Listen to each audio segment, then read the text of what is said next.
श्रीमद् भगवद गीता साक्षात भगवान की दिव्य वाणी है। इसकी महिमा अपार है, अपरिमित है। उसका यथार्थ में वर्णन कोई नहीं कर सकता। शेष महेश गणेश भी इसकी महिमा को पूरी तरह से नहीं कह सकते। फिर मनुष्य की तो बात ही क्या है। गीता सर्वशास्त्रमयी है। इसे सारे शास्त्रों का खजाना कहा जाता है। गीता को हम भगवान से भी बढ़कर कहें तो कोई अतिशयोक्ति नहीं होगी। भगवान ने स्वयं कहा है, मैं गीता के आश्रय में रहता हूं। गीता मेरा श्रेष्ठ घर है। गीता के ज्ञान का सहारा लेकर ही मैं तीनों लोगों का पालन करता हूं। श्रीमद् भगवद गीता एकमात्र ऐसा ग्रंथ है जो मनुष्य को जीने का सही तरीका बताती है। गीता जीवन में धर्म, कर्म और प्रेम का पाठ पढ़ाती है।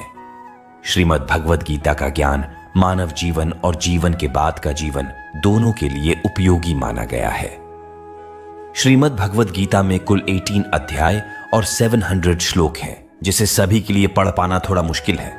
इसीलिए आज के इस बेहद ही खास वीडियो में हम श्रीमद् भगवद गीता के 201 विचारों के बारे में बात करने वाले हैं, जिन्हें जानकर आप श्रीमद् भगवद गीता का सही मतलब समझ पाएंगे।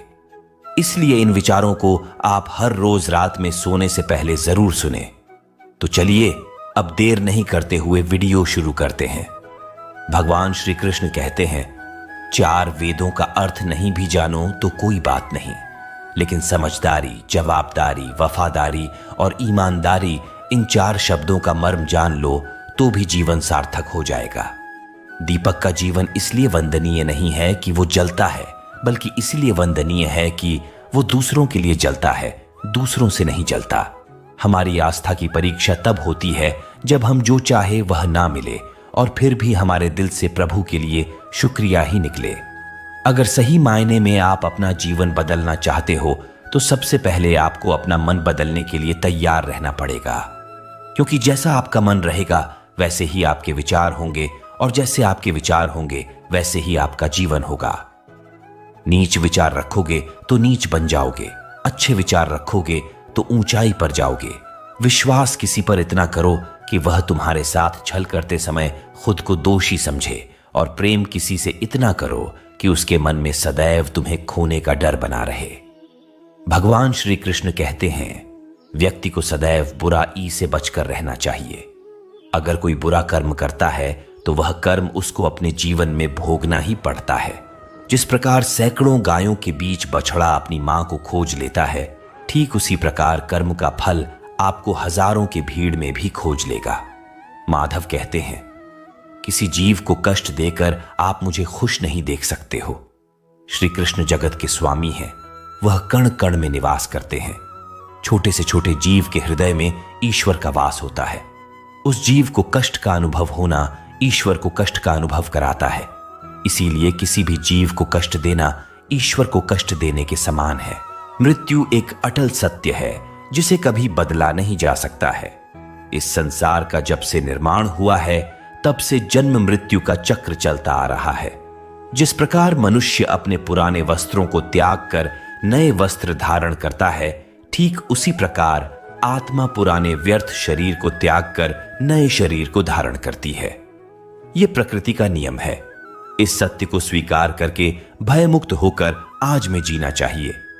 ज्ञानी व्यक्ति ना तो मरने वाले का शौक करते हैं और ना ही उनका शौक करते हैं जो अभी जिंदा है, क्योंकि वह जानते हैं जो मर गया वो फिर से जन्म लेगा और जो जिंदा है वो एक दिन जरूर मरेगा। केवल ज्ञान ही एक ऐसा अक्षय तत्व है जो कहीं भी, किसी भी अवस्था में और किसी भी काल में मनुष्य का साथ नहीं छोड़ता। धरती पर जिस प्रकार मौसम में बदलाव आता है, ठीक उसी प्रकार जीवन में भी सुख दुख आता जाता रहता है। युद्ध हो या जीवन, सफलता केवल 3 शस्त्रों से प्राप्त होती है: धर्म, धैर्य और साहस। कोई भी मनुष्य जन्म से नहीं बल्कि अपने कर्मों से महान बनता है। कुछ पाना है तो खुद पर भरोसा कीजिए, क्योंकि सहारे कितने भी सच्चे और अच्छे हों, साथ छोड़ ही जाते हैं। मित्र गरीब हैं या अमीर मायने नहीं रखता, बल्कि वो आपके बुरे समय में आपका साथ कितना देता है यह मायने रखता है। धर्म चाहे जो भी हो, अच्छे इंसान बनो। हिसाब तुम्हारे कर्म का होगा, धर्म का नहीं। खुशी के लिए काम करोगे तो खुशी नहीं मिलेगी, लेकिन खुश होकर काम करोगे तो जरूर मिलेगी। जब आप दूसरों के लिए अच्छा चाहते हैं तो वहीं अच्छी चीजें आपके जीवन में वापस आती हैं। यही प्रकृति का नियम है। आपका मूल्य इससे तय नहीं होता कि आप क्या है, यह इससे तय होता है कि आप खुद को क्या बनाने की क्षमता रखते हैं। हंसता हुआ मन और हंसता हुआ चेहरा, यही सच्ची संपत्ति है। मनुष्य हमेशा अपने भाग्य को कोसता है, ये जानते हुए भी कि भाग्य से भी ऊंचा उसका कर्म है जो उसके स्वयं के हाथों में है। कमियां भले ही हजारों हो, तुम्हें लेकिन खुद पर विश्वास रखो कि तुम सबसे बेहतर करने का हुनर रखते हो। जितना इंतजार परमात्मा आपसे करवा रहा है, समय आने पर वो इतना देगा कि संभाल भी नहीं पाओगे। भगवान श्री कृष्ण कहते हैं, जिस प्रकार प्रकाश की ज्योति अंधेरे में चमकती है, ठीक उसी प्रकार सत्य भी चमकता है। इसीलिए मनुष्य को हमेशा सत्य की राह पर चलना चाहिए। क्रोध मनुष्य को नरक की ओर ले जाने वाला द्वार है। क्रोध करने से व्यक्ति का मन अशांत हो जाता है। वो आवेश में आकर कई बार अपना ही नुकसान कर बैठता है। भगवान श्री कृष्ण कहते हैं, मनुष्य को क्रोध करने से बचना चाहिए। इतना भी गुस्सा आए, स्वयं को शांत रखने का प्रयास करें। दूसरों का भला करने वाले मनुष्य को हमेशा कष्टों का सामना करना पड़ता है, क्योंकि हमेशा फल देने वाले वृक्ष को भी पत्थरों की मार सहनी पड़ती है। सत्य से कमाया धन हर प्रकार से सुख देता है। छल कपट से कमाया धन दुख ही दुख देता है। चुप रहने से बड़ा कोई जवाब नहीं और माफ कर देने से बड़ी कोई सजा नहीं होती। जब मेहनत करने के बाद भी सपने पूरे नहीं होते तो रास्ता बदल लिए सिद्धांत नहीं, क्योंकि पेड़ भी हमेशा पत्ते बदलता है, जड़ नहीं। किसी की संगत से आपके विचार शुद्ध होने लगे तो समझ लेना वह कोई साधारण व्यक्ति नहीं है। आपका कठिन समय ही आपको मजबूत बना देता है। एक समझदार व्यक्ति वही है जो दूसरों को देखकर उनकी विशेषताओं से सीखता, उनसे तुलना और ईर्ष्या नहीं करता। संबंध बड़ी बड़ी बातें करने से नहीं, छोटे छोटे भाव को समझने से गहरे होते हैं। यदि सब कुछ खोकर भी आप में कुछ करने की हिम्मत बाकी है, समझ लीजिए आपने कुछ खोया ही नहीं। कर्म ही सबसे बड़ा धर्म है। भगवान श्री कृष्ण गीता में अर्जुन को उपदेश देते हुए कहते हैं, व्यक्ति कर्म करने के लिए ही पैदा हुआ है और बिना कर्म किए कोई रह नहीं सकता। मनुष्य को परिणाम की चिंता किए बिना अपने कर्तव्यों का पालन करना चाहिए। कृष्ण अपने भक्तों को कर्म का मार्ग दिखाते हुए कहते हैं, अपने कर्म समाज के प्रति और मानव कल्याण के प्रति केंद्रित करते हुए करो। बाकी फल की चिंता मत करो, उन सभी कर्मों को मुझे समर्पित करो। इस मार्ग को अपनाकर तुम मुझे प्राप्त कर सकते हो, मेरे प्रेम का भागीदार बन सकते हो। इस संसार में आज जो तुम्हारे पास है, कल वो किसी और का था, परसों वो किसी और का होगा। तुम यहां खाली हाथ आए थे और खाली हाथ जाओगे। कोई आपका साथ ना दे तो निराश मत होना, क्योंकि परमात्मा से बड़ा हमसफर कोई नहीं होता। खुशी आजादी पर निर्भर होती है और आजादी इस बात पर निर्भर होती है कि आप कितने साहसी हैं। विश्वास के बगैर इस दुनिया में कोई भी रिश्ता ज्यादा देर तक कायम नहीं रह सकता। यदि किसी भूल के कारण कल का दिन दुख में बिता तो उसे याद करके आज का दिन व्यर्थ ना करें। जो लक्ष्य में खो गया समझो वही सफल हो गया। आप जो कर रहे हैं उससे अगर आप प्यार करते हैं तो आप जरूर सफल होंगे। मन पर नियंत्रण रखना जरूरी है। मनुष्य का मन वायु की तरह चंचल है। यह मन ही है जो मनुष्य को काम वासनाओं की तरफ भटकता रहता है। अगर जीवन को सफल बनाना है तो मन पर काबू करना बहुत जरूरी है। मन को वश में करने से दिमाग की शक्ति केंद्रित होती है, जिससे कार्यों में सफलता मिलने लगती है। गीता के अनुसार जिस व्यक्ति ने अपने मन पर काबू पा लिया, वो मन में पैदा होने वाली बेकार की चिंताओं और इच्छाओं से भी दूर रहता है। साथ ही व्यक्ति अपने लक्ष्य को भी आसानी से प्राप्त कर लेता है। अगर मन को वश में नहीं करोगे तो वह तुम्हारा सबसे बड़ा शत्रु बन जाएगा। अज्ञानी व्यक्ति स्वयं के लाभ के लिए कार्य करते हैं, जबकि बुद्धिमान लोग विश्व के कल्याण के लिए कार्य करते हैं। यदि किसी काम को करने में डर लगे तो याद रखना यह संकेत है कि आपका काम बहादुरी से भरा हुआ है। भगवान श्री कृष्ण कहते हैं, जब शांति के सारे मार्ग बंद हो जाए और न्याय ना मिले तो युद्ध करो। वास्तव में मुसीबत में साथ देने वाला मित्र ही सच्चा मित्र होता है। हमेशा शक करने वाला व्यक्ति कभी शांति प्राप्त नहीं कर पाता है, इसलिए संदेह करने से बचें। अधिक संदेह करने से मन की शांति भंग हो जाती है और व्यक्ति भ्रमित होकर अपने संबंधों को नष्ट कर डालता है। तन की सुंदरता मन को आकर्षित करती है, जबकि स्वभाव की सुंदरता हृदय को आकर्षित करती है। इसीलिए मनुष्य का स्वभाव हमेशा निर्मल होना चाहिए। कौन क्या कर रहा है, कैसे कर रहा है और क्यों कर रहा है, इन सब से आप जितना दूर रहेंगे उतना ही खुश रहेंगे। जिंदगी में हम कितने सही हैं और कितने गलत है, ये सिर्फ दो लोग जानते हैं, एक परमात्मा और दूसरी हमारी अंतरात्मा। भगवान श्री कृष्ण कहते हैं, जिसमें मनुष्य के अंदर ज्ञान की कमी और ईश्वर में श्रद्धा नहीं होती, वह मनुष्य जीवन में कभी भी आनंद और सफलता को प्राप्त नहीं कर पाता। भगवान कहते हैं, जो मनुष्य सुख और दुख में शांत रहता है, जिसके राग, भय और क्रोध नष्ट हो गए हैं, जो मनुष्य शुभ और अशुभ वस्तु को पाकर प्रसन्न ना होता है, जिन्होंने अब अपनी इंद्रियों को वश में कर लिया है, वो स्थिर बुद्धि मनुष्य मुनि के समान है। ऐसा मनुष्य स्थिर और इंद्रियों को वश में करके ज्ञान द्वारा परमात्मा को प्राप्त करके हमेशा संतुष्ट रहता है। जिस प्रकार समुद्र अचल है, भारी से भारी आंधी तूफान आने पर या अनेक नदियों के जल प्रवाह उसमें प्रविष्ट होने पर भी वो अपनी स्थिति से विचलित नहीं होता, मर्यादा का त्याग नहीं करता, उसी प्रकार परमात्मा के स्वरूप में स्थित योगी की स्थिति भी सर्वदा अचल होती है। बड़े से बड़े सांसारिक सुख दुखों का सहयोग वियोग होने पर भी उसकी स्थिति में जरा भी अंतर नहीं पड़ता। वो योगी परमात्मा में नित्य निरंतर अटल और स्थित रहता है।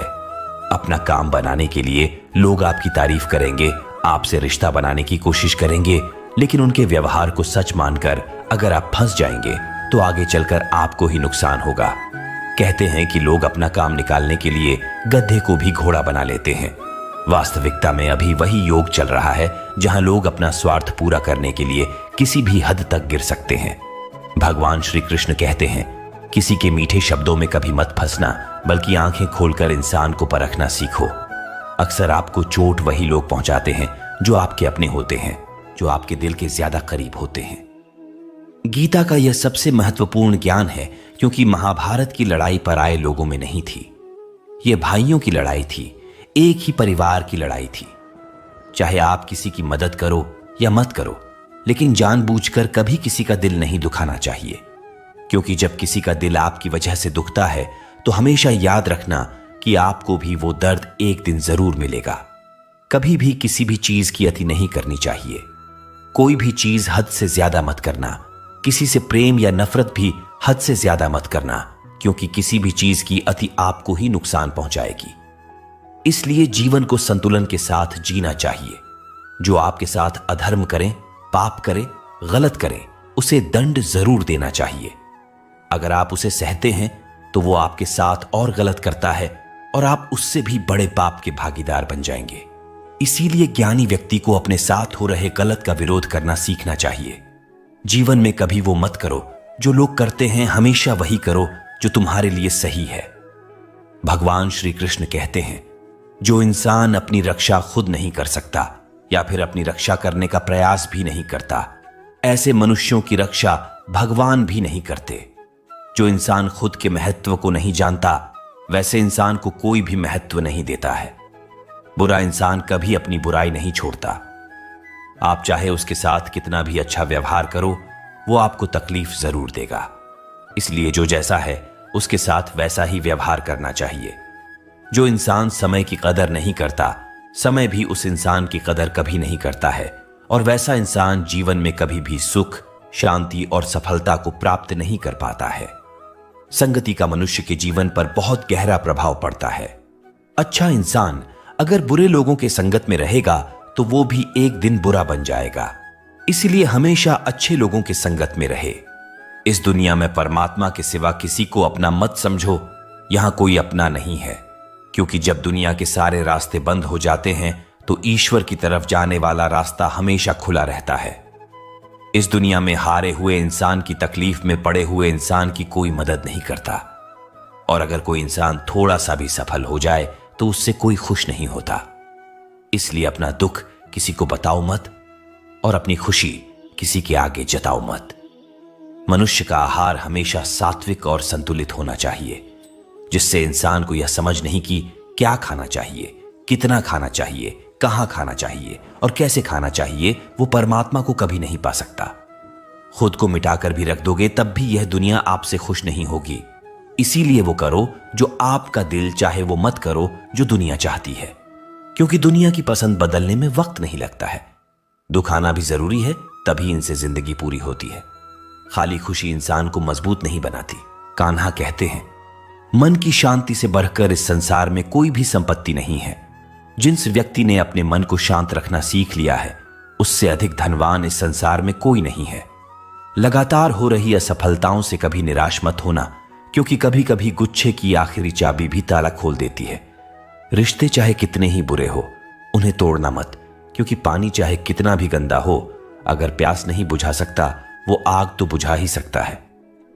ईश्वर से कुछ मांगने पर ना मिले तो उससे नाराज ना हो, न क्योंकि ईश्वर वह नहीं देता जो आपको अच्छा लगता है, बल्कि वो वही चीज देता है जो आपके लिए अच्छा होता है।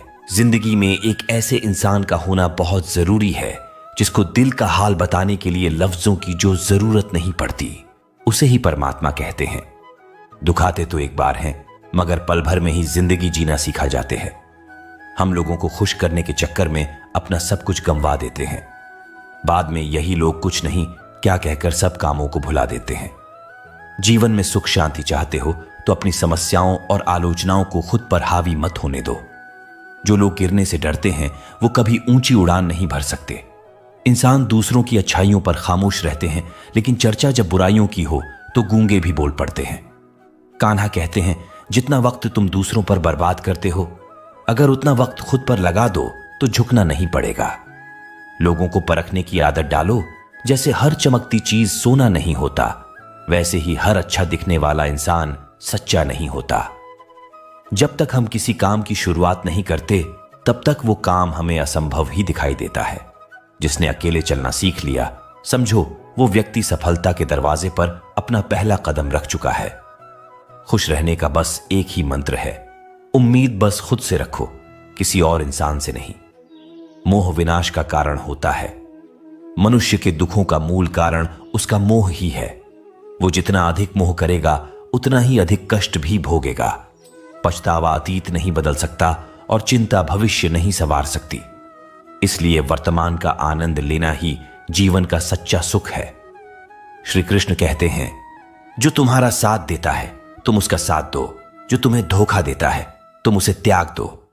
जिस जगह आपका सम्मान नहीं हो वहां पर कभी जाना नहीं चाहिए, वरना लोग आपको कमजोर और बेवकूफ समझेंगे।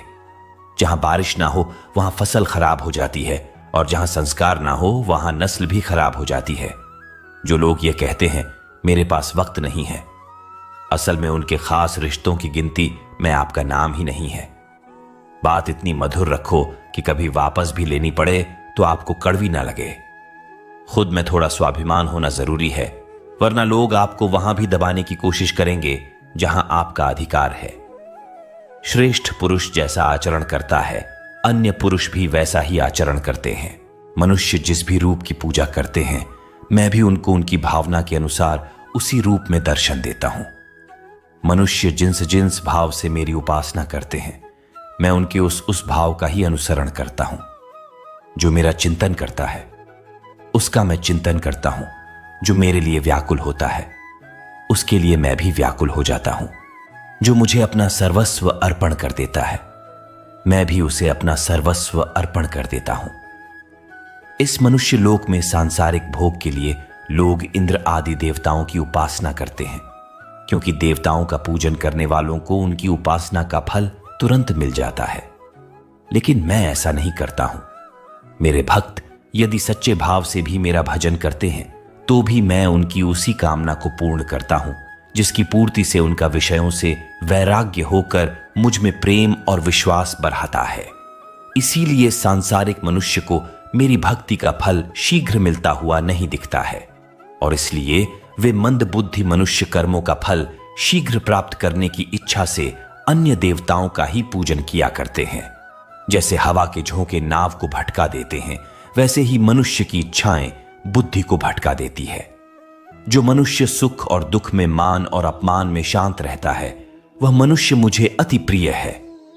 यह संसार मेरी ही माया है।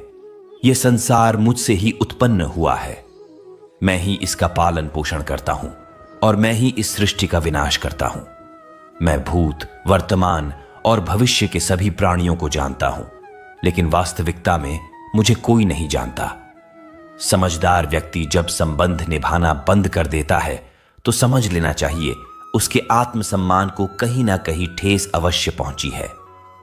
प्रेम सदैव माफी मांगना पसंद करता है और अहंकार सदैव माफी सुनना पसंद करता है। कर्म ही तुम्हारी पहचान है, वरना एक नाम के यहां हजारों इंसान हैं। अच्छे कर्म करने के बावजूद भी लोग केवल तुम्हारी बुराई या याद रखेंगे, इसलिए लोग क्या कहते हैं इस पर कभी ध्यान मत दो। जितना हो सके खामोश ही रहना अच्छा है, क्योंकि सबसे ज्यादा गुनाह इंसान से उसकी जुबान ही करवाती है। जो पुरुष न किसी से द्वेष करता है और न किसी चीज की आकांक्षा करता है, वैसा कर्मयोगी पुरुष सन्यासी के समान है। और वो पुरुष सुखपूर्वक सांसारिक बंधन से मुक्त हो जाता है। ना तो मैं किसी के भाग्य का निर्माण करता हूं और ना ही किसी के कर्म फल का निर्माण करता हूं।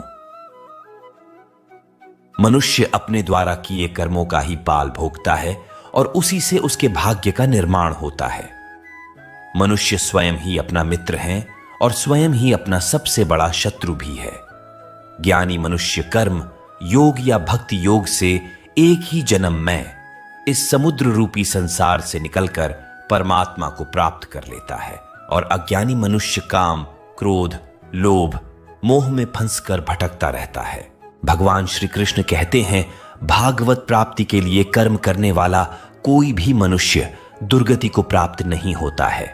इस लोक में या परलोक में वह जहां भी रहता है, वह परमात्मा के मार्ग में आगे ही बढ़ता रहता है। किसी को धोखा देना एक कर्ज है जो आपको किसी और के हाथों एक दिन जरूर मिलेगा। एक अच्छी नजर वही है जो सिर्फ अपनी कमियां और दूसरों के गुण तलाश करती है। कभी उस व्यक्ति पर भरोसा मत करो जो वक्त के साथ स्वभाव बदल लेते हैं। जीवन में कभी किसी से अपनी तुलना मत करो। तुम जैसे हो सर्वश्रेष्ठ हो। सबको अपना जीवन बदलने के लिए समय मिलता है, परंतु समय बदलने के लिए दोबारा जीवन नहीं मिलता है। जो होने वाला है वो होकर रहता है और जो नहीं होने वाला है वो कभी नहीं होता।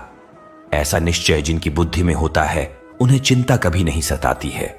जिनकी बुद्धि माया ने हर ली है, जो जानबूझकर पाप कर्मों में ही लिप्त हैं, जो मुझे जानने की चेष्टा भी नहीं करते, ऐसे मनुष्य को जीवन में और जीवन के बाद के जीवन में भी कष्टों से मुक्ति नहीं मिल पाता है। जो मनुष्य अंतकाल में भी मुझको स्मरण करता हुआ शरीर त्यागता है, वो मेरे परम धाम को प्राप्त होता है। इसमें कोई संशय नहीं है। देवताओं को पूजने वाले देवताओं को प्राप्त होते हैं, पितरों को पूजने वाले पितरों को प्राप्त होते हैं, भूतों को पूजने वाले भूतों को प्राप्त होते हैं, और मेरा पूजन करने वाले भक्त मुझको ही प्राप्त होते हैं। इसलिए मेरे भक्तों का पुनर्जन्म नहीं होता।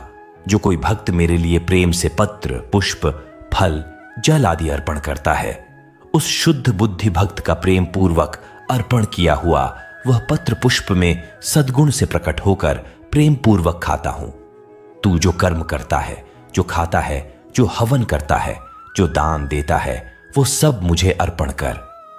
मैं तुम्हें मुक्ति प्रदान करूंगा। यदि कोई दुराचारी भी अनन्य भाव से मेरा भक्त बनकर मुझको भजता है, तो वह पुरुष भी साधु के समान है, क्योंकि उसने भली भांति निश्चय कर लिया है कि परमेश्वर के भजन के समान अन्य कुछ भी नहीं है। स्त्री, वैश्य, शूद्र, भूत, चंडाल कोई भी हो, वो मेरी शरण में आकर परम गति को प्राप्त होते। अच्छी नीयत से किया गया काम कभी व्यर्थ नहीं जाता है और उसका फल आपको जरूर मिलता है। जीवन की सबसे बड़ी गलती वही होती है जिस गलती से हम कुछ सीख नहीं पाते हैं। तुम आज जो भी कर्म कर रहे हो उसका फल तुम्हें कल प्राप्त होगा, और आज जो तुम्हारे पास है वो तुम्हारे द्वारा किए गए कर्मों का फल है। जो मनुष्य श्रद्धा भाव से मेरी भक्ति करता है, मैं उसे वो हर चीज देता हूं जो उसके पास नहीं है, और जो उसके पास है मैं उसकी रक्षा भी करता हूं। जीवन कठिन तब लगता है जब हम स्वयं में बदलाव करने के बजाय परिस्थितियों को बदलने का प्रयास करते हैं। शस्त्र केवल शरीर को घायल कर देते हैं, किंतु शब्द आत्मा को भी घायल कर देते हैं। जब विरोधियों का पलड़ा भारी हो तो विजय पाने के लिए कूटनीति का रास्ता अपनाओ। दुनिया में केवल माता और पिता ही ऐसे इंसान हैं जो चाहते हैं कि हमारे बच्चे हमसे भी ज्यादा कामयाब हो। जब इंसान की जरूरत बदल जाती है तब इंसान के बात करने का तरीका भी बदल जाता है। जो व्यक्ति अपनी गलतियों के लिए स्वयं से लड़ता है उसे कोई भी नहीं हरा सकता। जिस मनुष्य के हृदय में सच्ची मानवता हो उसकी सोच हमेशा यही होगी कि मुझे मिला हुआ दुख किसी को नहीं मिले और मुझे मिला हुआ सुख सबको मिले। मीठा झूठ बोलने से अच्छा है कड़वा सच बोला जाए। इससे आपको सच्चे शत्रु जरूर मिलेंगे लेकिन झूठे मित्र नहीं। बुरे कर्म करने नहीं पड़ते, हो जाते हैं, और अच्छे कर्म होते नहीं करने पड़ते हैं। कोई सराहना करें या निंदा, लाभ तुम्हारा ही है।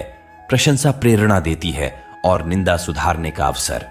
हमारे तामसिक गुण हमारे अंदर हीन भावना पैदा करके हमें खुद को उदास और नुकसान पहुंचाते हैं। भगवान श्री कृष्ण कहते हैं, हर मनुष्य को तामसिक और राजसिक गुणों को खत्म करके अपने सात्विक गुणों से परिचित होना पड़ेगा। सात्विक गुण वो है जो आत्मा को अपने आसपास की हर चीज से जोड़े रखता है और उन्हें प्यार करना सिखाता है। तुम्हारा क्या गया जो तुम रोते हो? तुम क्या लाए थे जो तुमने खो दिया? तुमने क्या पैदा किया था जो नष्ट हो गया?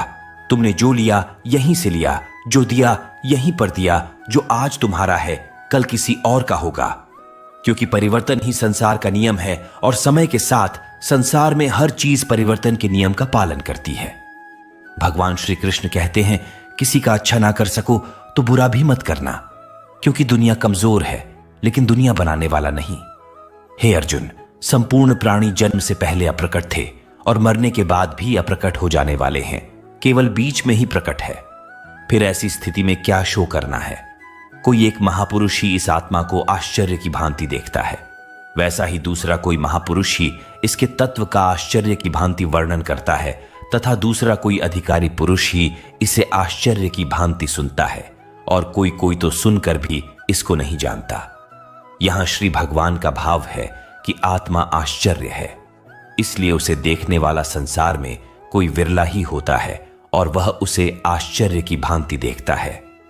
जो महापुरुष परमात्मा को जानने वाले हैं, जो संपूर्ण वेदों और शास्त्रों के जाता है, वे ही आत्मा का वर्णन कर सकते हैं और उनका वर्णन करना भी आश्चर्य की भांति होता है। हे अर्जुन, ये आत्मा सबके शरीरों में सादा ही अवधि है, इसका कभी नाश नहीं हो सकता। इस कारण संपूर्ण प्राणियों के लिए तू शोक करने के योग्य नहीं है, तथा अपने धर्म को देखकर भी तू शोक करने के योग्य नहीं है। अर्थात तुझे भय नहीं करना चाहिए, क्योंकि क्षत्रिय के लिए धर्मयुक्त योद्धा से बढ़ाकर दूसरा कोई कल्याणकारी कर्तव्य नहीं है। हे पार्थ, अपने आप प्राप्त हुए और खुले हुए स्वर्ग के द्वार इस प्रकार के योद्धा को भाग्यवान क्षत्रिय लोग ही पाते हैं। किंतु यदि तू इस धर्मयुक्त युद्ध को नहीं करेगा तो स्वधर्म और कीर्ति को खोकर पाप को प्राप्त होगा, तथा सब लोग अनंत काल तक तेरी अपकीर्ति की चर्चा करेंगे। और माननीय पुरुष के लिए अब कीर्ति मरण से भी बराहकर है, और जिनकी दृष्टि में तू पहले बहुत सम्मानित होकर अब लघुता को प्राप्त होगा। वे महारथी लोग तुझे भाई के कारण युद्ध से हटा हुआ मानेंगे। अर्थात तुम्हारे शत्रुघ्न तेरे सामर्थ्य की निंदा करते हुए तुझे बहुत से न कहने योग्य वचन भी कहेंगे। उससे अधिक दुख और क्या होगा? या तो तू युद्ध में मारा जाएगा और स्वर्ग को प्राप्त होगा, अथवा संग्राम में जीतकर पृथ्वी का राज्य भोगेगा। इस कारण ही अर्जुन को युद्ध के लिए निश्चित करके खड़ा हो जाए। जय पराजय, लाभ हानि और सुख दुखों को समान समझकर युद्ध के लिए तैयार हो जाए। इस प्रकार युद्ध करने से तू पाप को नहीं प्राप्त होगा। हे पार्थ, ये तेरे लिए ज्ञान योग के विषय में कही गई, और अब तू इसको कर्म योग के विषय में सुन। जिस बुद्धि को जानकर तू कर्मों के बंधन को भली भांति त्याग देगा, अर्थात सर्वथा नष्ट कर डालेगा। इस कर्म योग में आरंभ का अर्थात बीज का नाश नहीं है और उल्टा फल रूप दोष भी नहीं है, बल्कि इस कर्मयोग रूप धर्म का थोड़ा सा भी साधन जन्म मृत्यु रूप महान भय से रक्षा कर लेता है। यहां श्री भगवान के कहने का भाव है कि कर्मयोग का कभी नाश नहीं होता। इसके संस्कार साधक के अंतकरण में स्थित हो जाते हैं और वे साधक को दूसरे जन्म में पुनः साधन में लगा देते हैं। निष्काम भाव से किए गए कर्मों का विपरीत परिणाम भी नहीं होता है, और ऐसा साधक भगवान को प्राप्त हो जाता है। कि अर्जुन, इस कर्म योग में निश्चयात्मिका बुद्धि भी एक ही होती है, किंतु अस्थिर विचार वाले विवेकहीन काम मनुष्य की बुद्धि या निश्चय ही बहुत भेदों वाली और अनंत होती है। जब फैसला लेना हो तो बुद्धि एक ही होती है, लेकिन जहां सोच की, फैसले की, निर्णय की कमी हो वहां कई बुद्धि या काम करती है। यहां अनिर्णय की स्थिति के बारे में कहा गया है। जब आप फैसला नहीं ले पाते हैं तो ना जाने कई दिशाओं में आपका ध्यान, आपकी बुद्धि जाती है, लेकिन अगर आप निर्णय करने की सोच ले तो उसके बाद उस काम को करने का ही प्राण होता है। हे अर्जुन, जो भोगों में तन्मय हो रहे हैं, जो कर्म फल के प्रशंसक वेद वाक्यों में ही प्रीति रखते हैं, जिनकी बुद्धि में स्वर्ग ही परंपरा पे वस्तु है और जो स्वर्ग से बराकर दूसरी कोई वस्तु ही नहीं है, यानी ऐसे लोग जो कर्म के बदले में होने वाले सिर्फ फल या लाभ की बात करते हैं, तो वह कर्म नहीं स्वार्थ बन जाता है, उसे कर्म नहीं कह सकते। हे अर्जुन, जो अज्ञानी लोग सिर्फ दिखाओ, शोभा युक्त वाणी को कहते हैं, वो ढोंगी होते हैं। वो कहते बहुत कुछ है लेकिन करते बहुत कम है। ऐसे लोगों से बचकर रहना चाहिए जो कर्म की बातें भोग और ऐश्वर्य के लिए करते हैं, जिनका ध्येय सिर्फ भोग और ऐश्वर्य है। उन पुरुषों की परमात्मा में निश्चयात्मक का बोध भी नहीं होती। हे अर्जुन, वेदों के कर्मकांड हमारी प्रकृति के 3 गुणों से जुड़े हैं, इसलिए तू उन भोगों एवं उनके साधनों में आसक्तिहीन, हर शोक आदि द्वंद्वों से रोहित, नित्य वस्तु परमात्मा में स्थित योग और क्षेम को ना चाहने वाला और स्वाधीन अंतकरण वाला हो। यहां श्री भगवान कहते हैं, वेद भी 3 गुणों में समाप्त हो जाते हैं, उससे आगे भी नहीं जानते। उससे आगे है कर्म योग। श्री भगवान का कहना है कि कर्म करो लेकिन उससे आसक्ति मत रखो। बेहद बड़े जलाशय के प्राप्त हो जाने पर छोटे जलाशय में मनुष्य का जितना प्रयोजन रहता है, उसी तरह से जिसने ब्रह्म तत्व को समझ लिया, तब उसके लिए वेदों की कोई आवश्यकता नहीं रह जाती है। तेरा कर्म करने में ही अधिकार है, उसके फलों में कभी नहीं, इसलिए तू कर्मों के फल के लिए काम मत कर। लेकिन ऐसा भी ना हो कि तू काम ही मत कर, कर्म करना है लेकिन फल के लिए नहीं। हे धनंजय, तू आसक्ति को त्याग कर तथा सिद्धि और असिद्धि में समान बुद्धि वाला होकर योग में स्थित हुआ कर्तव्य कर्म कर, फल की इच्छा के लिए कर्म मत कर। तुमको कर्मयोगी बनने के लिए संभव में स्थित होकर कर्म करना चाहिए। सकाम कर्मों को बुद्धियोग की अपेक्षा अत्यंत नीचा बदलाकर भगवान ने भाव दिलाया है कि सकाम कर्मों का फल नाशवान क्षणिक सुख की प्राप्ति है और कर्मयोग का फल परमात्मा की प्राप्ति है। इसलिए दोनों में दिन और रात की भांति महान अंतर है। समबुद्ध युक्त पुरुष पुण्य और पाप दोनों को इसी लोक में त्याग देता है, अर्थात उनसे मुक्त हो जाता है। इससे तू समर्थ रूप योग में लग जा। यह समत्वम रूप योगी कर्मों में कुशलता है, अर्थात कर्म बंधन से छूटने का उपाय है, क्योंकि संबुद्ध से युक्त अज्ञानी जन कर्मों से उत्पन्न होने वाले फल को त्याग कर जन रूप बंधन से मुक्त होकर निर्विकार परम पद को प्राप्त हो जाते हैं, जिसका काल में तेरी बुद्धि मोह रूप दलदल को भली भांति पार कर जाएगी। उस समय तू सुने हुए और सुनने में आने वाले इस लोक और परलोक संबंधी सभी भोगों से वैराग्य को प्राप्त हो जाएगा। अर्जुन बोले कि शव समाधि में स्थित परमात्मा को प्राप्त हुए स्थिर बुद्धि पुरुष का क्या लक्षण है? वो स्थिर बुद्धि पुरुष कैसे बोलता है, कैसे बैठता है और कैसे चलता है?